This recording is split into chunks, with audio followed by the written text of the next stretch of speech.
नमस्कार मतदार बंधू भगिनींनो, बोट टॉक्समध्ये आपलं सर्वांचं स्वागत आहे। आज आपण एक महत्त्वाची आणि ज्वलंत प्रश्न असलेली एक न्यूज बघणार आहोत। बातमी आहे यवतमाळ जिल्ह्यातील कळंब तालुक्यातील जोडमोहा या गावची। संपूर्ण महाराष्ट्राला ढवळून निघणारी किंवा संपूर्ण प्रशासन प्लस लोकप्रतिनिधींना जाग करणारी एक महत्त्वाची न्यूज या ठिकाणी आपण नमो महाराष्ट्रामध्ये बघणार आहोत। प्लस बाकी सर्व पेपर्समध्ये सुद्धा ही न्यूज गाजलेली आहे। नेमकी न्यूज काय आहे हे ऐकूनही आपल्याला या ठिकाणी हादरा बसेल।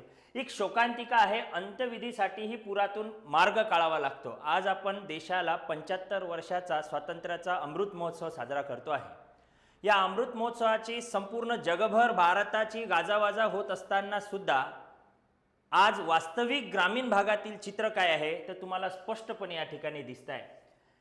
एका यमुना नावाच्या वृद्धेचे एक निधन झाले वृद्धापकाळाने। तिला या ठिकाणावर म्हणजे पुराच्या एका बाजूला आणि दुसऱ्या बाजूला स्मशानभूमीकडे नेण्यासाठी पुरातून तिची अंत्ययात्रा नेण्याची या ठिकाणी वेळ आलेली दिसत आहे।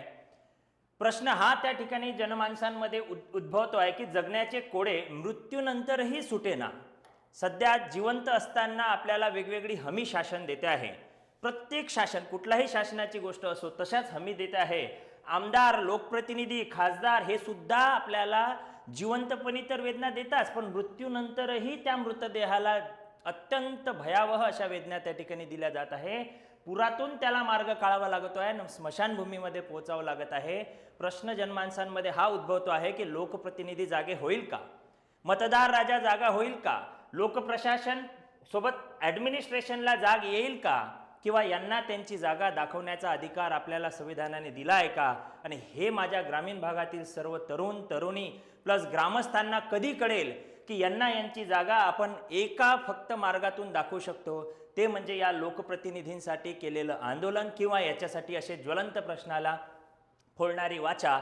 आणि या माध्यमातून मला हीच बातमी पोहोचवायची आहे की प्रशासन आजही या गोष्टीकडे लक्ष देत नाही आणि अशा अनेक साऱ्या समस्या आपल्याला ग्रामीण भागामध्ये पाहायला मिळत आहेत। या बातमीसाठी तुम्ही सोबत संपूर्ण आजूबाजूच्या परिसरामध्येही अशा अनेक साऱ्या समस्या त्या ठिकाणी आपल्या बोट टॉक्समधून तुम्हाला पाहायला मिळतील। वास्तविकता प्रशासनाला या ठिकाणी जाग आणण्यासाठी, लोकप्रतिनिधींचे डोळ्यात अंजन घालण्यासाठीची ही बातमी आम्ही त्या ठिकाणी निर्माण करतो आहे। धन्यवाद।